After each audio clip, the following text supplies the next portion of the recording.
Not all heroes wear capes. Cory Booker, Joe Biden, and Gerald Nadler on this episode of The Uprising. LibertyNation.com. They are the resistance, but we are the uprising. With Scott Cosenza. I felt this thrill going up my leg. There's not going to be a President Donald Trump. A president! Can you believe it? This is somebody who knows what's right and what's wrong.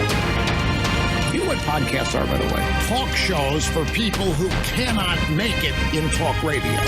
I just want to say to the men in this country, just shut up, do the right thing for a change.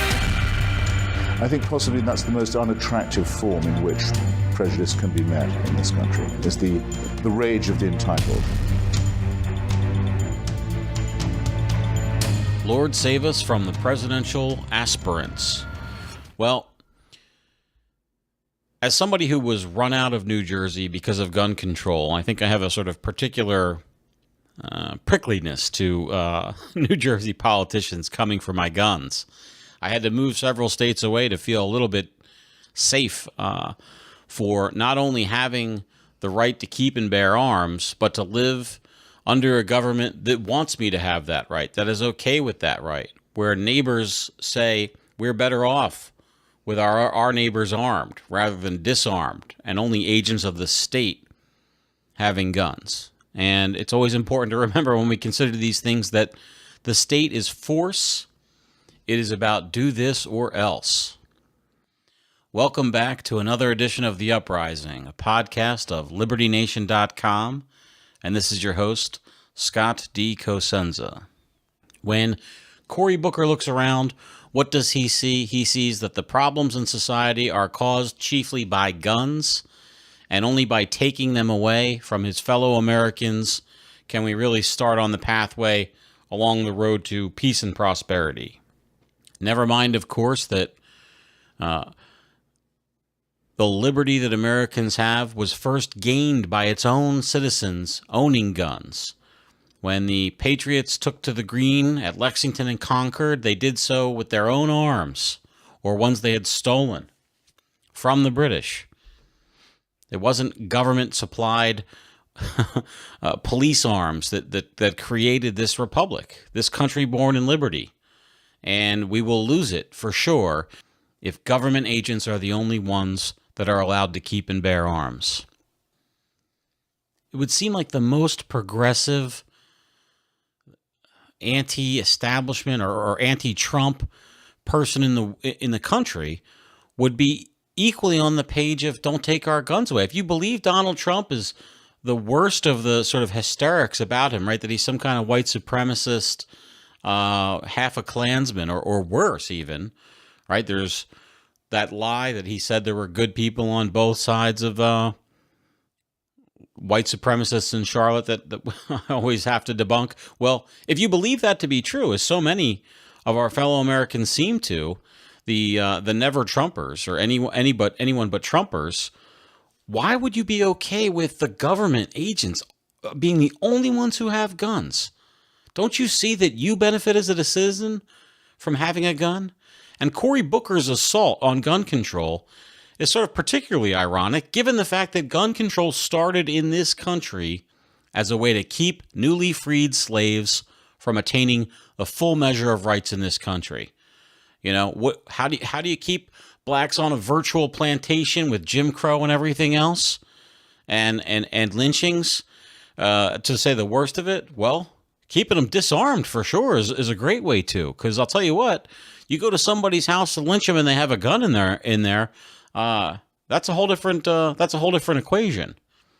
And those of us who advocate for freedom and not this rule by one group over another, we're okay with everybody having guns.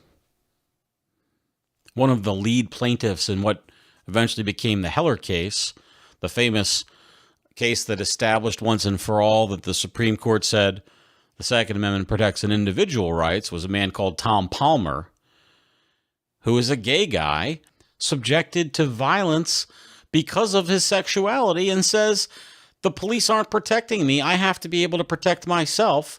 And the only practical means to do so is with a gun. Well, to Cory Booker, we'll find out just what kind of person he is.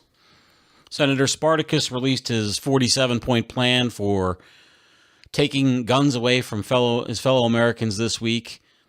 And make no mistake, this is not some third-tier part of his platform to gain power over the rest of us and be president of the United States. It is seemingly the number one thing in his campaign. Why do you think you're going to be able to change that? Because to me, and it's not just me, it's us. This is very much like the civil rights movement to me, where people said, oh, civil rights legislation kept dying in the Senate. The longest filibuster ever, Strom Thurmond's racist rant against civil rights legislation in the face of Birmingham bombings, in the face of Goodman, Cheney, and Schwerner dying in Mississippi for voting rights. People did not give up. They doubled down. They expanded the moral imagination of this country. We have to understand that this is, to the core of who we say we are, a nation that believes in life, liberty, and the pursuit of happiness. This is being devastated. Life, the freedom from fear, the pursuit of happiness when your family members are dying or your community is seeing these kind of losses. This is fundamental to who we are. I will not surrender the basic idea of what it means to be American to fear and carnage. We are going to win this fight in the same way we won the civil rights fight, not by resigning ourselves, by saying we cannot wait and coming at it with a moral emergency and getting more people off the sidelines and into the fight to win. As President of the United States, we will win this fight because we will bring a fight like they have never seen before. So it's now a moral emergency to take guns away from our fellow Americans, law-abiding Americans. And it's a battle akin to the civil rights movement. And that's how hard he's going to go at it. This effort to strip the civil rights of Americans is akin to the civil rights movement. Well, there's all sorts of odious measures in his 42-point plan. Let's go ahead and take a gander at some of them here. You propose a mandatory interview for every person who would like to purchase a gun. Tell us a little bit more about that. Who would be doing the interview? Would that person be the ultimate decider on if an American can buy a gun? And what would they be looking for? And on top of that, would they get a second shot at an interview ever? Or is this person decide yes or no for the person's lifetime? Well, let's not exaggerate what this is. It's actually really simple. We do it for passports. We do it for TSA pre-check. We make sure that the documentation people are putting before aligns with the truth. And so this is just basically licensing. We do this for people who are driving cars. It's but not, so I understand the interview would be a more factual interview. You know, are they who they are, not an interview about their mental health or assessing their ability to have a gun and use it judiciously. This is not something new. We do it in many states. Connecticut did this, and they dropped the gun violence in their state by over 40%. We'll get to that claim about the Connecticut gun violence in just a second. But before we do, there's actually a sort of a buried lead here.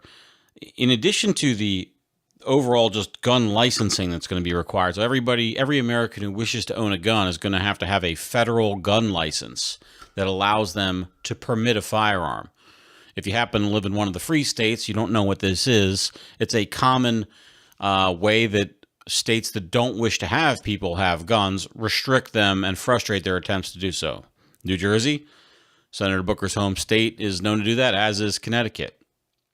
You have to have a license to even go buy the gun, sort of like a pre-approval to exercise your right to keep and bear arms.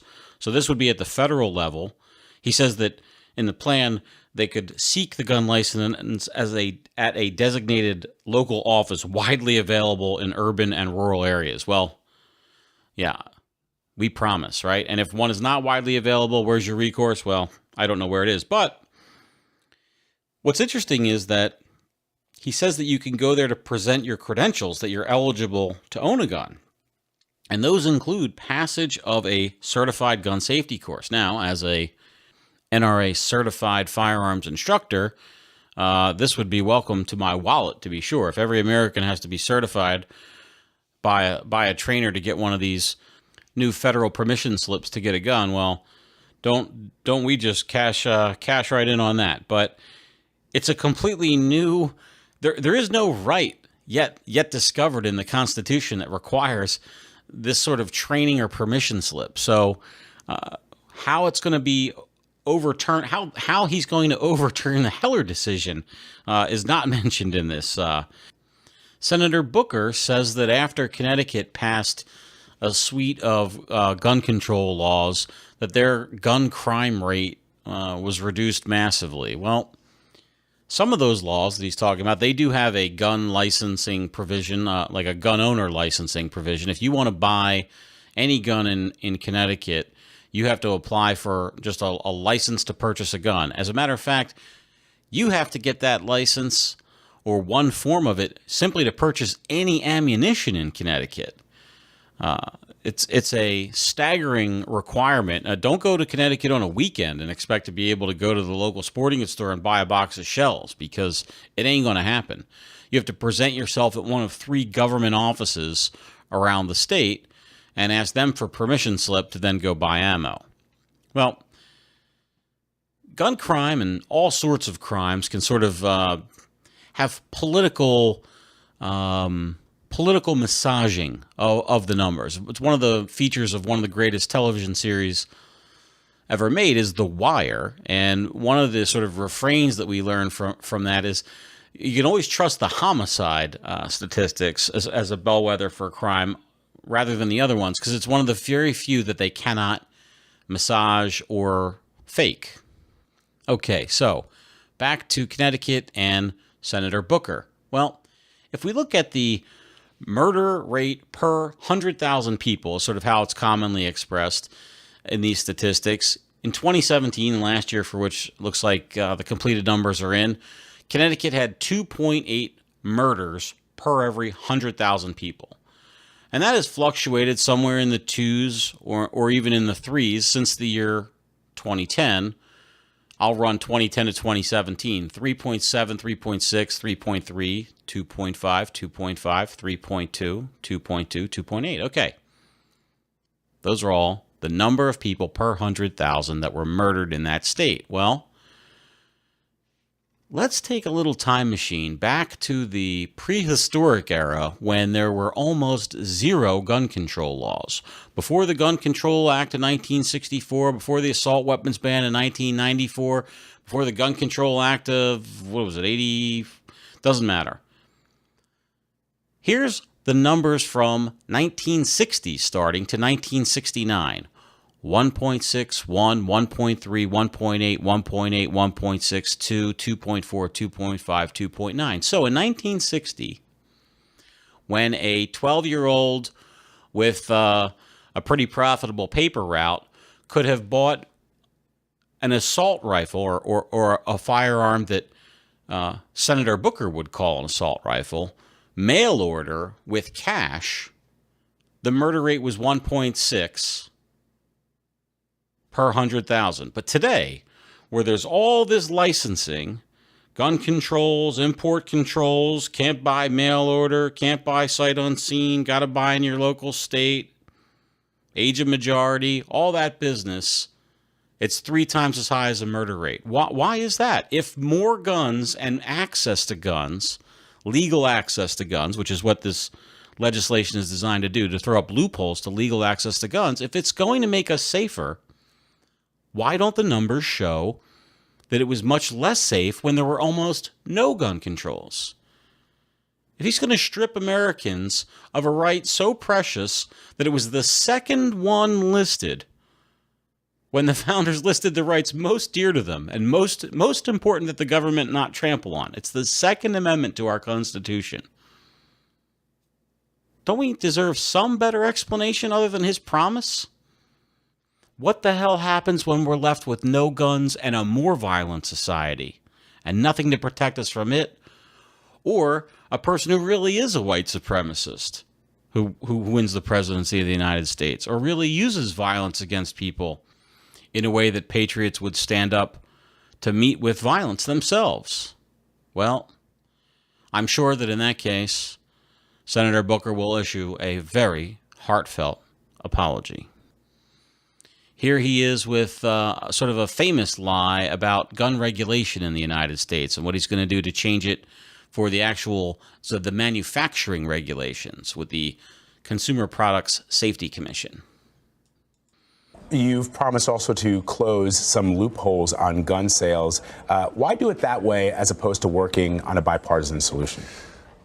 You know, the way the NRA and gun manufacturers have done this is in an insidious way. They've actually literally made us change the lens of what is reasonable, as they've eroded just the common sense we have. Think about the Consumer Product Safety Commission that has exempted guns. There's more regulation now on toy guns than there are on actual guns. We've been letting them dictate the debate for too long. It's time that we dictate what is common sense in our country. Yeah, letting them dictate the debate, he says, is the gun lobby. But the truth is that Americans came together and said, we won't let them dictate what we can buy. And the them is the Consumer Products Safety Commission. When it was formed, guns were exempted from it so that they couldn't use political mischief to ban guns. The Consumer Product Safety Commission was established to help protect Americans from products introduced in the stream of commerce that are defective for use. So water heaters that have valve placement that makes them likely to blow up, baby cribs or car seats that may kill your baby. That sort of thing is what the Consumer Product Safety Commission was designed to protect against and to help us warn against. And the fear is that the people who hate guns but can't get them banned because of the Second Amendment or because their fellow Americans don't want them banned will come at it from a side door and sort of an oblique attack against these rights. And in fact, the Consumer Product Safety Commission prohibition against regulating firearms is not some sort of backroom deal slipped onto page whatever of a bill. It was openly fought about in the 1970s when the commission was created. With the CPSC and guns, it has been political since the outset. In 1974, the Committee for Handgun Control Incorporated filed a petition before the commission to have all handgun ammunition banned in homes as a hazardous substance. This is the kind of thing that we're defending against, not some rifle or a firearm that misfires or fires when you look at it and is a danger to the public. No, they are trying to get a backdoor ban in, and it's just disingenuous to say otherwise. You know, Booker himself rails against the National Rifle Association, and we're going to get to his points on that in a minute here. But according to the NRA's own self-history, it's this Consumer Product Safety Commission ban that gave birth to the NRA-ILA, or the NRA Institute for Legislative Action, which is one of the groups that they hate the most, because that sort of brings the political power to bear against the opponents of the NRA. But it was a defensive measure. Gun grabbers, Ted Kennedy amongst their chiefs, were trying to use the mechanisms and levers of the government in a way that was unforeseen by the people who passed the legislation to begin with. It's a products safety group, not a we're going to take your rights away. It would be like if a bunch of crazy Republicans got in there and said, oh, we're going to ban all the machines necessary to perform an abortion. That's the kind of level of thing that we're talking about here. It would be ridiculous for them to do so, to try to ban abortions through a CPSC action, as it is for Ted Kennedy and and now his legacy, Cory Booker, to do the same. Well, his plan, Mr. Booker's plan, Senator Booker's plan is even worse than Mr. Swalwell's plan. Now, Mr. Swalwell says there's a buyback. And I have to actually compliment, I think it's Poppy Harlow from CNN, who is actually holding Booker's feet to the fire a little bit and demanding some answers about some of these plan details, which we're pretty light on. And she goes on to talk about to Mr. Booker that Swalwell says we're going to offer a buyback so that you can sell your gun to the federal government, which at least mitigates the taking aspect of this law. There are, these guns are not inexpensive. Many of them are quite valuable. And to say that we're going to ban, and just so you're clear on the numbers here, there are estimated, I think the last number I saw was 5 million AR-15s in the United States of America. And that's just that particular brand, or excuse me, that particular model of this type of firearm. This is something that's going to be, what could it be, 15 million items that are going to have to be taken, all of which are worth hundreds and hundreds, if not thousands of dollars. Well, that's a pretty big loss to the people of America in terms of their assets. At least with Swalwell's plan, you get the money for your gun. What does Booker say about that? Eric Swalwell has also, like you, proposed an assault weapons ban, but he's proposing a buyback program where Americans who currently have those guns could sell them, essentially, to the government. But if they don't, within a certain period of time, they would be prosecuted, so subject to be thrown in jail, perhaps. Are you supportive of the same measure? Well, first of all, when I was mayor of the city of Newark, again, I have a record on dealing with gun violence. We did a lot of gun buybacks and even other creative ideas that I think we should have when I'm president of the United States. The critical thing is, I think most Americans agree that these weapons of war should not be on our streets. But would you prosecute people? Do you support the government buying them back? And if not, potentially people could go to jail if they don't want to sell them back. Yes or no? Again, we should have a law that bans these weapons, and we should have a reasonable period in which people can turn in these weapons. So he's unclear in his response whether he's willing to go for the buyback. And I recognize that there's no buying back, meaning these guns were never owned by the federal government in the first place, nor any government to be bought back. They're simply being seized. But we can say that seizure with compensation is certainly better than seizure without it. And Booker seems kind of vague when he first says it. And so she gives him a second chance. And she says, will you buy them from the people? And he says, essentially, no. He says, what we need is a law that bans them and a reasonable amount of time to turn it in, not a reasonable amount of time to turn it in with compensation. So that seems like a clear enough answer for me to say that he just thinks we should forfeit.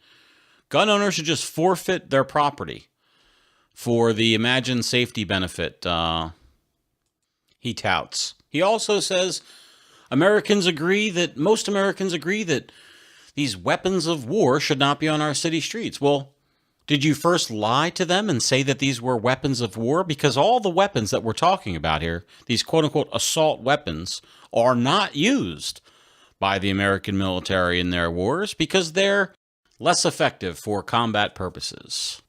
The AR-15 assault rifle you hear about all the time, not used by the U.S. military. That's it. It's not a weapon of war. Does the average American know that when they're polled about whether or not they should be banned or not? I'm guessing the ignorance level among the non-gun enthusiast public is pretty high on this point, used to Senator Booker's advantage.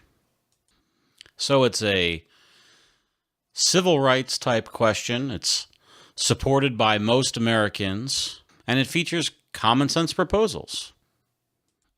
And so I'm coming at this full bore, enough of this seeming to resign ourselves to this level of carnage in America. This is a common sense plan that the only people that should be worried are those people who seek to do wrong by Americans. The only people who should be worried are people who seek to do wrong by other Americans. How nice that you have pre-qualified opposition to your proposed legislation fundamentally altering the Second Amendment rights of Americans and their physical property, billions, probably it could be trillions, I don't know, of dollars of physical property. And it's just the evil people that are opposing it. You can't be well-intentioned or misinformed or simply mistaken. God forbid. No, you must be evil if you oppose this. That's to say nothing of his unironic use of full-bore support for this common sense plan to strip all Americans of their most practical means of self-defense and the rights to enjoy same. We'll all get to live in New Jersey, even if we live somewhere else. reluctantly, this humble servant of the people, let us know the type of hero that he is. My whole career has been about running towards problems people said were impossible to solve, but being very pragmatic and bringing together uncommon coalitions to produce uncommon results. And the best evidence of that as a United States Senator is people told me we couldn't pass comprehensive criminal justice reform with a Republican president. Well, I led that on the Democratic Senate side with Dick Durbin, and it was accomplished by being pragmatic and working across the aisle to find common ground. So what Cory Booker just did there was he said, they told me we couldn't pass comprehensive criminal justice reform, but we got that done. Him and Durbin did it. In spite of the Republican president, they said it couldn't be done. Well, it couldn't be done with a Republican president who opposed that package of legislation. We didn't have one of those. In fact, we had a Republican president who was a Republican. He's not a typical Republican. He's Donald Trump, and that's how that legislation got passed. This is the criminal justice reform that Kim Kardashian lobbied for, that Donald Trump approved, that what was key to getting its passage was not getting a single Democrat to vote for it as a Republican majority in the House and the Senate when it passed, but was to get some Republicans on board who were blocking the legislation. That's what was needed. So I just present this, in his big moment to talk about this new legislation. What does he do? He introduces a lie, this fraud, that somehow Cory Booker was instrumental in getting this legislation passed. He was a yes vote. That's all. He didn't make any moves, broker any deals to advance that legislation forward, to do some legislative compromise or anything like that. It's absolutely ridiculous. And to suggest it adds to his bona fides as some sort of grand legislator, well, it's I'm sure another part of the fiction that he will use to try to build himself up as he becomes attempts to become the Democrat nominee for president. But he's going to have an uphill battle, and that's because there is a gorilla or an elephant in the room there, and it is our immediate past vice president, Joe Biden. And here is our Biden report for the week. Dialing in from parts unknown, LibertyNation.com, The Uprising's Joe Biden for President correspondent Tim Donner joining us. Welcome, Mr. Donner. Oh, well, thank you. And I just want the listeners to know what a sacrifice it is for me to be the Biden correspondent for The Uprising. I've done it at the expense of all my other professional duties, my family, my faith, everything is being poured into this very most serious and ominous responsibility, Scott. I just wanted That mirrors the commitment of Senator or immediate past Vice President Biden himself to the cause of public service, Tim. I was actually doing a countdown here of how many seconds, not minutes, but seconds, it would take you to use the phrase immediate past, Vice President. Your new favorite term.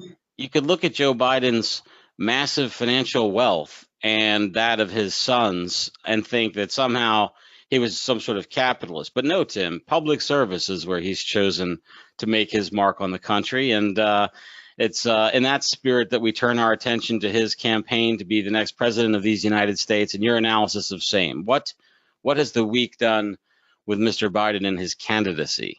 Well, I think one of the things that's been hanging in the air, and all of us have waited with breathless anticipation, was for the president to determine exactly what Joe Biden's nickname would be from here until either he loses the nomination or loses the election in 2020, Biden, that is. And he looks to me, after an initial sort of rollout of Sleepy Joe as one possibility and 1% Joe as another possibility, given his dismal performances in two previous runs for president, it appears that the president has settled on Sleepy Creepy Joe, tweeting out this week. And he also believes that, Scott, that he'll be facing Biden in the general election, fresh off a poll in New Hampshire, showing that Biden is ahead by 36% to 18% for Bernie Sanders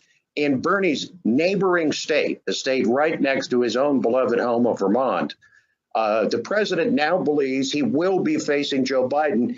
And then he rolled out his new demo nickname. And I want to get your take on this, Scott, because it's yeah. Well, I had really thought that he had settled on that other one, that just Sleepy Joe. I didn't realize there was still others in the offing. So I salute that. In fact, I think pursuant to your reporting earlier on this podcast was just my knowledge of Sleepy Joe, which I thought really fell short of the mark. I consider President Trump perhaps one of the best trolls in America, and I look to him, for high quality trolling. And I must say I was disappointed with the other one.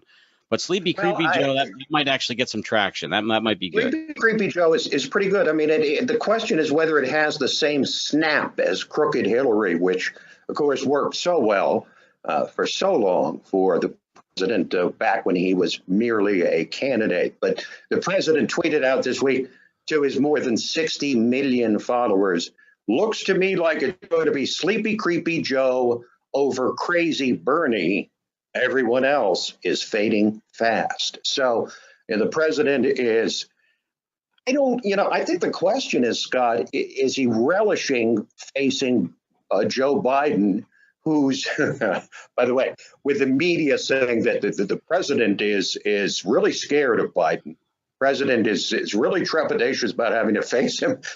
The president is certainly not showing that face publicly. But I wonder, of all the candidates, how Trump would rate Biden as a likely opponent versus all the others.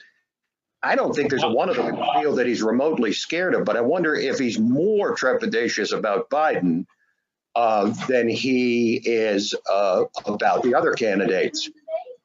Tim, the one of the most attractive, I think, arguments that Donald Trump made to the public for, to vote for him, the case for Trump, if you will, was his denigration of the swamp and the establishment types that have done so much to bring our country down.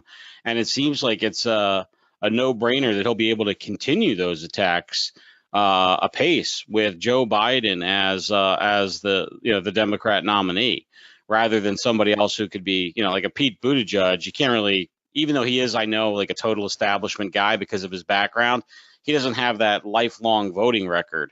Yeah, it just seems like, how can progressives get excited about a man who literally wrote the crime bill that is responsible for so much of what they loathe? Overcriminalization of poverty and blackness in America was largely written by Joe Biden. So if I were somebody who's managing Trump, I would think, gee, we could do a lot worse than having this guy as our opponent. Well, what the Trump team intends to do, and there's a good piece in The Atlantic this week, which used to be a respectable publication, and now it's turned, completely left-wing, Trump deranged, and all the rest. But they had an interesting. I used to be a subscriber, as a matter of fact. It was so good.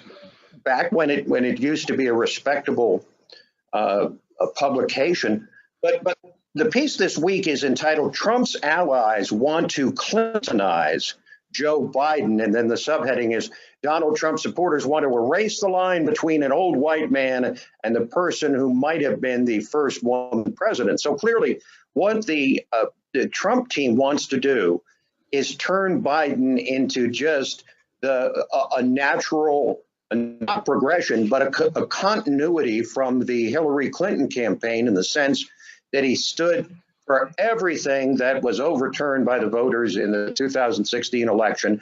He's basically ideologically completely simpatico. Not a dime's worth of difference between him and Hillary Clinton in terms of their ideology.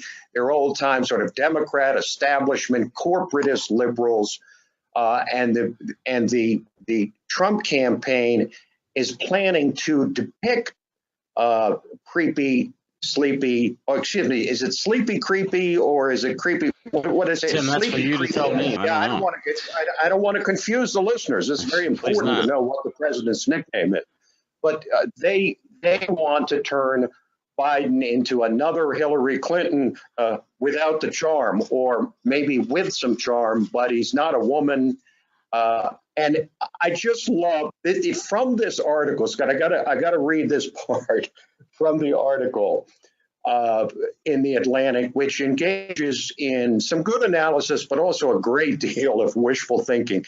Here's what the Biden campaign team's response was to the Atlantic saying that they had discovered really that Trump's strategy will be to try to depict Biden as another Clinton. Referring to the Biden campaign team, they write, they also believe that running against Trump will allow the 76-year-old former vice president who first came to Washington, D.C. 47 years ago to come off as the candidate of change. Jeez, now, it's hard to believe they're that ridiculous. If you're not doubled over laughing at that, Joe Biden as the candidate of change. I mean, do you I really think it just demonstrates their sort of shamelessness that they think they can actually get away with selling that to people. He himself seems to think, in that gaffe of a non-announcement where he talked about being the most progressive of the candidates. Yes. During that very conversation, I mean, to say that he's progressive, and I'm somebody who loathes a real progressive, so I'd be happy to. It's so funny. Like, why would you want to call yourself that if you're not? Because it's so off-putting. But of course, he's worse than even just a progressive, because a progressive with sincerely held beliefs, at least you can talk to. But he's a guy who's just, he's a tool of the banks, and who's ever paying his bills for him. And he's totally corrupt, and he doesn't care about progressive values, which at least while their methods may often be totally distasteful, if not disgusting, some of their goals are at least laudable for equality and to lift people out of poverty and so forth. But Joe, it's just whatever Citibank wants, that's what he's for. Yeah. Well, I think if I was Joe Biden, what I would do would be to go into the debates, which, by the way, are going to begin at the end of June 26th, 27th. They're going to have 2 days worth of debates with 10 candidates on the stage each night. So 20 of the 22 candidates will qualify for that first. Tim, I know what I and Donald Trump will be doing on those nights. Oh, I do too. I'll tell you what. Just watching the Twitter response from the president on the Democratic debates will be must-see TV, must-see entertainment. But if I'm Joe Biden, what I would say, I'd simply declare that I've been a progressive forever and just let it go at that. And if all the 21 others who are all progressives, real progressives in the field, they say Amy Klobuchar isn't, but she stands for all the same things.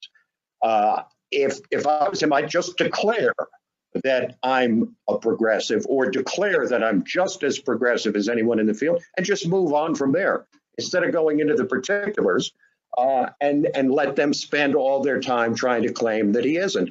Even, by the way, if they will, Tim, I saw a very interesting headline, I think it was yesterday, whereby Kamala Harris declined to differentiate herself from Senator, or rather, immediate past President Biden. And she was basically given the opportunity to say, why are you a preferred candidate over Biden? And she basically gave one of these non-answers like, well, that's for him to answer why he's a good candidate. Meanwhile, Bernie learned the opposite lesson. Bernie learned that lesson from his Hillary race, which is when you get a chance to distinguish yourself from the candidate you're running against, you better take it. That's what you're there for. And what Bernie did was, when they asked him if but Joe Biden claims he's a progressive, Senator Sanders, what do you say to that? And he kind of gave a dismissive smile, which wasn't contemptuous, but it was dismissive, in saying, I think the voters will be able to see which of us is the true progressive. So, again, you've got this alignment of a radicalized Democrat base of coastal progressives, and you've got the voters that they have to win in the heartland, that they have to win back in Michigan and Wisconsin and Pennsylvania. And, the burning question is, how can they do both of those things? And how can Biden toe the line between being someone who isn't threatening and doesn't scare the bejesus out of the American people, and yet is faithful to and yet is faithful to the growing Democrat socialism, which is dominating the party. How can he walk that kind of line? It seems like that his affiliation with Obama has done him very well with respect to the black vote and the black primary, as it's called. He seems to be polling exceedingly well there, especially as there's a kind of rejection of Kamala Harris as not, being African American. So like who's gonna collect the lion's share of those votes? It may be Joe Biden. Here's one other thing, Tim, that I think this is the kind of thing that fascinates me, and I know that just to broadly interest you as well. There is also a race for vice presidential nominee. There's a race for vice president in the sense of, especially for these women candidates, if it's a man who's the nominee, they're very, very well may be an affirmative action pick for vice president, where they say, all right, we've got to get a woman or a person of color on this ticket, and that's who's going to win. And that, I think, is part of the motivations, as if he really continues to emerge as a front runner and gains even more steam, I would say that it would be interesting to see if we get less criticism of him from those who want to be either vice president or maybe just, ambassador to a pleasant place. He's going to need those too. I think that's very realistic. And, I think someone like Kamala Harris is, let's be honest, she's running for vice president. She has no shot. Her numbers have tanked completely since she entered the race. Her fundraising capacity is crippled by the entrance of, 21 other candidates. She doesn't have a good base among African Americans, surprisingly enough, because she's not really sort of a pure, true African American. She's got a Haitian background, European background. Not to mention the prosecutor stuff that doesn't, Sorry, I didn't. I said Haitian. Well. I said Haitian. I meant a Jamaican, and of course that was a big deal a while back when she talked about how she grew up in Jamaica. And the answer to the question of whether she had ever smoked ganja, she said, "Hey, I'm from Jamaica. I mean, are you kidding me?" But look, you're right. They're all running for vice president, essentially beyond him and Bernie. And Pete Buttigieg, for heaven's sake, the mayor, the gay mayor of South Bend, Indiana, who's married to another man, is running third in New Hampshire. So, I think to say that, Buttigieg, it runs third out of a field of 22 says a lot more about the remaining, 18 candidates than it does about Buttigieg. To be sure. We say booty judge here on the Uprising podcast. That's right. Here, right in the confines of the Uprising studio.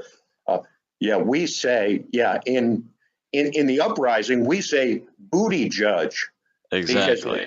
It's better clickbait. But it was Andrew Sullivan who taught me, in print, by the way, to say it that way, just to be clear, because I legitimately looked for how to pronounce this person's name, and I came across his article indicating that was a shortcut way to get close to the pronunciation. So, we're radio people and TV people as well, early on in the race, they had to put what they call pronouncers after Buttigieg's name. In other words, you spell it out phonetically, because there's no way you're going to nail it if you're not looking at the phonetic spelling, right, or you don't already know how to. Well, it wasn't just the polling for votes; it was also the race for the dough that Biden did well with this week. Is that right? Tell us. I know that he went out to the West Coast. What do you have to report about that trip? Well, consistent with the Trump plan to Clintonize Biden, he fell right in line with that this week, did the immediate past vice president by going to Hollywood for a fundraiser which raised $750,000 in one night. Now, this is the kind of thing that Hillary Clinton was famous for. She spent a remarkable amount of time at elitist fundraisers during the 2016 campaign. And that's an underrated element of her campaign, but was, very evident to especially the voters in flyover territory who had, you had 206 counties in this country, Scott, that voted for Obama twice and then voted for Trump. Try to explain that. It's so hard to understand how white supremacy so rapidly enveloped those areas, Tim. It's really that's certainly one for the ages to kind of discover how that happened. Well, this is I understand. I heard a rumor that is what you just said is going to be the subject of yet another congressional investigation into Trump, that he had infected or spread some kind of a virus through the air that caused this. I think there's a 27-part Ken Burns documentary coming on that too, right before the next elections. Queued up and ready to go. Now, there are some things. I mean, there's a lot of similarities really between Biden and Hillary Clinton, but in terms of their ideology, the fact they come out of the old Democratic liberal corporatist establishment, but there are some big differences. I mean, Biden hasn't locked up nearly as many of the big donors as Clinton did by a similar time, in the campaign back in 2016, doesn't have a big list of endorsements. And, endorsements are really important to career politicians, Scott. They still believe that because some union hack in Ohio gets up on the stage and says, I'm supporting Joe Biden, that, all the union rank and file are going to simply follow suit. Apparently, in 2016, they didn't understand that didn't make any difference to the voters, but it is important in the old time political game, which is certainly what Biden is playing. I mean, again, going back to this Atlantic article, one of the unnamed quotes from an unknown person in here said that Clinton had several trappings of an establishment candidacy, but she at least got the most out of those factors, whereas Biden is going to be vulnerable to many of the same criticisms without all the advantages of an establishment candidacy, like a long list of big donors and, high profile endorsements. Maybe he'll get them. Remains to be seen. But, I wanted to just revise something that I said previously, a slight revision too. Because it's amazing, actually, even around D.C., the number of people that I've spoken to, Scott, that don't even realize that Joe Biden had already run for president twice in 1988 and in 2008. They'd forgotten that Biden is lucking out there, Tim. In other words, by not having to bear the brunt of the previous failures in their own memory, But to modify slightly what I said, I hadn't realized, but do now in doing a little research on it, that he actually stopped just short of also running in 1992 and 2004 and 2016, of course. So he's seriously contemplated to the point of an up or down decision that was somewhere close to 50-50, actually now 6 times. So you do 88, 92, 04, 08, 16, and 20. So in a way, you could say that Joe Biden has been a professional presidential candidate. However, his professional credentials, Scott, based on his results in those, are really, to say they're weak would be an understatement. But hey, he seems to have not suffered from those efforts. I mean, the guy was vice president, so we'll see what happens. Before I let you go, what's coming in the week ahead? What should we look out for? Well, I mean, there's tremendous excitement around New York City, Scott, at the possibility of Bill de Blasio entering the race. The mayor of New York apparently feeling that there were not already enough candidates running for the Democratic presidential nomination. So he is seriously pondering becoming the 23rd, despite the fact that in the most recent poll, 70% of New York City residents, said that he should not run. They're paying that guy a pretty penny and putting him up in that greasy mansion to run their city. He's going to spend a year and a half riding around America and do what? Take long distance calls from New York while the subway burns? That's a good strategy. Yeah, well, that's what he'll say. Well, that just proves how much they love me as mayor because they don't want to lose me to the White House. Okay. Bill de Blasio. So to give you an idea, Bill de Blasio, if he enters the race, the far left mayor of New York City, he will be considered, Scott, sort of a moderate. Even though one of the most famous things about him before he first ran for mayor is that he's an open supporter of the Sandinistas in Nicaragua. Early and often did he support the Sandinistas. Of course, that's been overlooked. Hey, but he supported the Sandinistas, and Bernie went to the Soviet Union on his honeymoon. Yeah. If he can make it there, he can make it anywhere. From parts unknown. Uprising special correspondent to the Joe Biden for President campaign, Tim Donner, thank you very much for joining us. Always a pleasure. In fact, a guilty pleasure, Scott. See you next week. Indeed. Well, before I sign off, a word on Gerald Nadler and his contempt citation for President Barr. Yes, I'm sure that Robert Barr is contemptuous of Congress, but there is no constitutional crisis, and there's one way to tell whether there is a constitutional crisis or not. It is that when Eric Holder, Barack Hussein Obama's attorney general, did the very same thing that William Barr did, which is to say he told Congress to go pound sand when they demanded some documents of his Department of Justice, they didn't think it was a constitutional crisis then. So we know that the Republic can withstand such an onslaught, and we can rest easy on that point. The Uprising is a production of LibertyNation.com. Please visit LibertyNation.com for conservatarian news and analysis, other podcasts, including The Rabbit Hole and Liberty Nation Radio. If you like us, please like, comment, and subscribe. Bye-bye.